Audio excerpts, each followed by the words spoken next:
In this unit, we will discuss misleading charts, how you can spot them in other people's work, and how you can avoid making them yourself. So visualizations, like statistics, can confuse, deceive, mislead, or fraud your audiences. The intentional fabrication, fraud with visualization is severe and ends careers when data, images, or charts are manipulated. However, often there is the unintentional misuse of visualization. If the wrong chart type is used, if the data is left out accidentally, etc. This is very, very bad for reproducibility and for the trust of other people in your work. The last category is just confusing and unclear visualizations, and those are most common. And in the end, it will just get you little attention and very little readerships. So we will now discuss 10 ways how to not lead with charts. This is not an exhaustive list, and I would encourage you to always read on, but these are just the 10 most common mistakes that I observe in visualization. The first one is you mislead your audience when you don't label your data at all. So here's a chart that rose to fame because it was selected among the 10 worst visualizations in a scientific paper ever. And it just lacks any kind of axis label on the Y and the X-axis. Without axis labels, you cannot understand a single thing that is being said. Here we have another example where we actually have titles and we have the sample number indicated in these pie chart visualizations. However, in the figure legends for G, it says clonal cell fraction per cell type or whatever. It doesn't really matter. But what we do not know at all is what the color code means. So these are leaving out labels on the chart itself, or leaving out the key for understanding a chart, such as the color code, is severe and very, very bad for your audience. You also mislead when you don't have sufficient labels. So in this case, we actually have a bar chart that represents on the X-axis different kind of drug abuses observed in people, and on the Y-axis we see the number of individuals that were probed to have used the drugs indicated. When we now look more carefully at the largest bar, these are the total individuals, and we can see that this number represents 12,500. And when we see the next highest bar, it's people that didn't consume any drugs, and these are 7,000. Now at that point we should realize that there are two bars, one that is 12,000 and one that is 7,000. They have almost the exact same height. Now comes the point when we realize, oh, there's something different in this chart. And that's the point when I start looking at the Y-axis label, and then I can see here that it starts with 0, 1, then it comes 10, at the same increment it goes to 100, another same distance gives me 1,000, etc. So now, having had some training in mathematics, I realize that this is a logarithmic display of the data on the Y-axis. So what was not done properly here is that the logarithmic scale was indicated with numbers, but not with additional tick marks or even grid lines. So it's always better to make it very, very, very clear to your audience if you are using unusual Y-axis labels, and to as clearly as possible indicate what you were doing to your data. You should also clearly indicate when you make necessary changes to the axis. So again, we see here an example of data on a logarithmic, on a normal scale on the left-hand side, and the same data plotted with a logarithmic scale. You can see in the normal axis layout, you cannot see the different data points because they're all overlapping. So in this case, it is necessary to show them with logarithmic scale, which was done here, which allows us to really see all data points individually. In this case, the authors actually indicated with these tick marks that are closer and closer together towards the next digit change that the logarithmic scale was used, and you can see that at first glance. Another way would be to actually have grid lines that go across the display. But that is personal taste, whether you want to include them or not. A third way of misleading is truncations of the y-axis. So here's the survey that was done among participants, and they were asked, is truncating a y-axis misleading, yes or no? It looks at first glance as if the audience was split half and half said no, half said yes. However, you're becoming data detectives by now, so you should immediately have a look at the y-axis. And what you can see here is that in fact the y-axis starts at 89% and ends at 100%. So only the upper 2 percentage points are shown.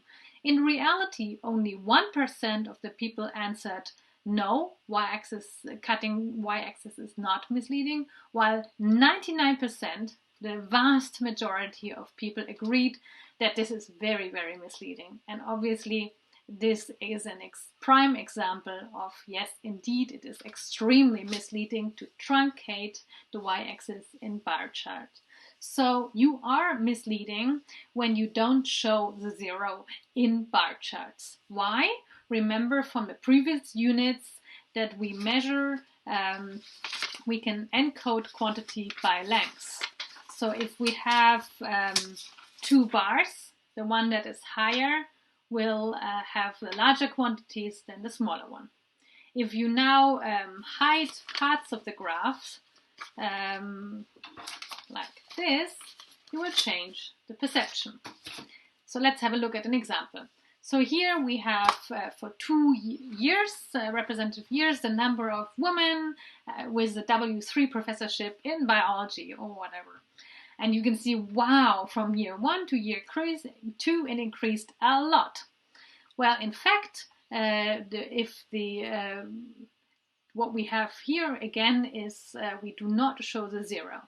So if we show the truthful version of this bar chart, where we start at the 0, we actually see that an increase from 25 to 27 from year 1 to year 2 is a marginal overall increase.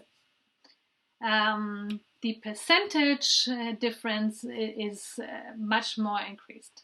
So in this case, we have a roughly 200-fold visual increase, which is not at all what the data is showing. And in a truthful representation where we start at the 0, we have a roughly 5% increase in reality only. So the summary of this effect is nicely shown here. When you have a baseline at 0, 50 looks half as big as 100. If we start the baseline at 10 or 20 or 30 or even 40, the second category looks much, much bigger than the first category. And if we start even at 50, the first category is completely gone. So to truthfully represent data in bar charts, you always have to start at a 0. You could, however, be misleading when you show zeros in line charts. So let's think about an example. The human body has a temperature that ranges roughly from 36 to 39 degrees Celsius. Below that, you start to die, and above that, you also start to die from overheating. So if we now have a fever chart, for example, with the body temperature plotted from 0 to 40 degrees. We start at 0 and we plot the temperature of 2 patients from day 1 to day 6, maybe because they have corona. And we look at the resulting plot. We may think that, well, they look fine, both of them, nothing changes at all. I'm not worried about them having any severe complications at all. Now if we plot the same data from starting at 37 and ending at 40, we have a completely different picture.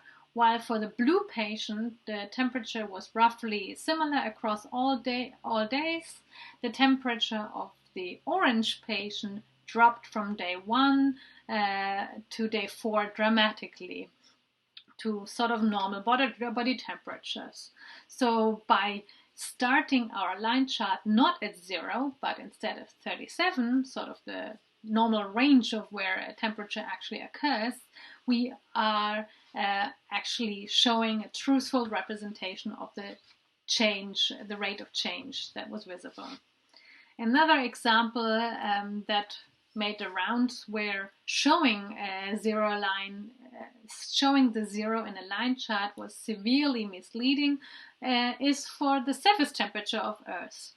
Are we all fine? So Patrick Moore from EcoSense Now is complete denial about global changes, and he's misusing the visualizations to underlie his point. So this he plotted the global temperature from 1880 to 2012 with bar charts, wrong, and with showing the 0 for the data. So the global temperature in his case goes from 0 to 120 Fahrenheit, since he's in the US. And what you can see here is obviously that there was no change whatsoever visible in the global temperature at all. And I encourage you to maybe have a look at other versions of the same data where people plotted the global temperature changes over the same time period, and maybe you'll discover that this is a not very useful way of plotting that data. A third way how we can mislead how you can be misleading is when the axis layout is very, very poor. So all changes and trend data is best visible at a 45-degree differences. So when the line change is roughly 45 degrees for the main point you want to communicate. So in this case, you see again the fever temperature that we saw before, but now the drop from 39 to 37 is shown with a roughly 90 degrees angle. Here we have the same data again, but now the degree change is reduced to 10 degrees by reducing the size of the y-axis. And this would be a most faithful representation when the drop in the orange patient from 39 to 37 degrees is roughly at an angle shown of 45 degrees. So whenever you have a line plot and you have data that should be visible, remember that 45 degrees difference gives you a truthful representation of the changes in your data.